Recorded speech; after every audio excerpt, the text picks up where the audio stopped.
Hi friends, வாங்க friends, எல்லாம் எப்படி இருக்கீங்க ஃப்ரெண்ட்ஸ்? எல்லாம் நல்லா இருக்கீங்களா? ரொம்ப நாளாச்சு ஃப்ரெண்ட்ஸ் பேசி.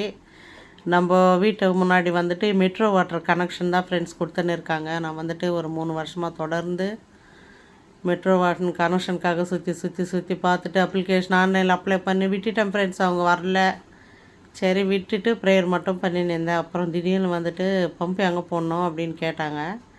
நான் வந்து நம்ம வீட்டு வாசல் முன்னாடி தான் காட்டினேன் ஃப்ரெண்ட்ஸ். அப்புறம் இவர் தான் அந்த பள்ளம் 4 அடியோ 5 அடியோ பள்ளம் நோண்டி மெயினாக தண்ணி போகிற அந்த பைப்பில் ஹோல்ஸ் போட்டு ஒரு சின்ன பைப்பு வச்சுட்டு நம்ம வீட்டுக்கு தண்ணி கனெக்ஷன் கொடுக்கறதுக்காக ஒரு பிளாக் கலர் பைப்பில் கனெக்ஷன் கொடுத்துன்னு இருந்தார் ஃப்ரெண்ட்ஸ். அவர்கிட்ட போய் நான் பேசின்னு இருந்தேன். ஆனால் தண்ணி நல்லா போர்ஸாக வருமா, இல்லை இங்கேருந்து லைன் கொடுத்தா, இல்லைம்மா நல்லா போர்ஸாக இருக்குது, கண்டிப்பாக தண்ணி நல்லா வரும் அப்படின்னு சொன்னார். ஃபஸ்ட்டு வந்தவங்க வந்து தண்ணி அந்த இடத்துல ஏறாதுமா, மேடாக இருக்குதுன்னு சொன்னாங்க. ஆனால் இவர் அப்படி சொன்னார். சரி பார்க்கலாம். அப்புறம் அந்த பைப் கொடுத்துட்டு ஜாயிண்ட்டு கொடுத்து அந்த இடத்துல வந்து சிமெண்ட்டு ரபீஸ் எல்லாம் போட்டு அந்த பள்ளத்தை மூடிட்டார் ஃப்ரெண்ட்ஸ். அப்புறம் வந்துட்டு நம்ம இந்த பைப் அப்படியே சந்தாண்ட அப்படியே லைனு அந்த நம்ம வீட்டுக்கு வரலும் லைன் கொடுத்தாங்க.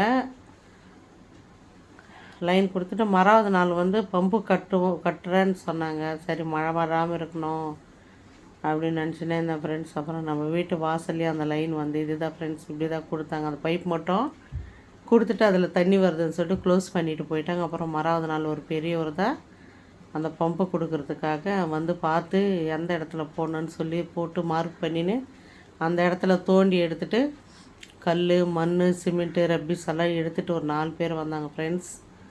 வந்துட்டு நம்மளுக்கு காட்டினாங்க எந்த இடத்துல பம்ப் போடணும் காட்டுன்னு சொன்னாங்க. நான் இந்த இடத்துல காட்டி விட்டேன். கரெக்டாக நம்ம வீட்டு வாசல் அது. அப்புறம் வந்து சிமெண்ட்டு கல் எல்லாம் வச்சு எந்த அளவுக்கு ஹைட்டு நம்மளுக்கு தேவையோ, நம்ம குனிஞ்சி பம்ப் அடிக்கும்போது சென்னையில் பம்ப் இப்படி தான் இருக்கும் ஃப்ரெண்ட்ஸ். இது வந்து மெட்ரோ வாட்ரு. இந்த வாட்டர் நல்லாயிருக்கும். இந்த வாட்டர் தான் நாங்கள் குடிக்கிறது எல்லாருமே. கேன் தண்ணி நான் குடிக்கவே மாட்டேன். அப்புறம் போட்டுட்டு அந்த பம்பு அச்சு போட்டுட்டு பம்பு செட் பண்ணிட்டாங்க ஃப்ரெண்ட்ஸ். பம்பு செட் பண்ணிவிட்டு அப்புறம் சுற்றிலும் கல் வச்சுட்டு அதுக்கு சப்போர்ட்டாக ஒரு கூண்டு மாதிரி கட்டி விட்டாங்க ஃப்ரெண்ட்ஸ். உள்ளே அந்த கூண்டு உள்ளே வந்து வால்வு வச்சு செட் பண்ணி வச்சுருக்காங்க.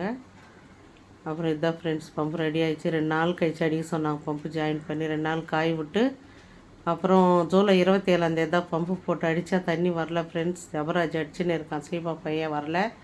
அப்புறம் இன்றைக்கி காலையில் பாப்பாவை அடிக்க சொன்னேன். ஃபஸ்ட்டு தடவையாக அவள் தான் அடித்தா. என்னோடய சேனல் பிடிச்சிருந்தா நல்லா தண்ணி வருது. என்னோடய சேனல் பிடிச்சிருந்தா லைக் பண்ணுங்கள் ஃப்ரெண்ட்ஸ். பாய்.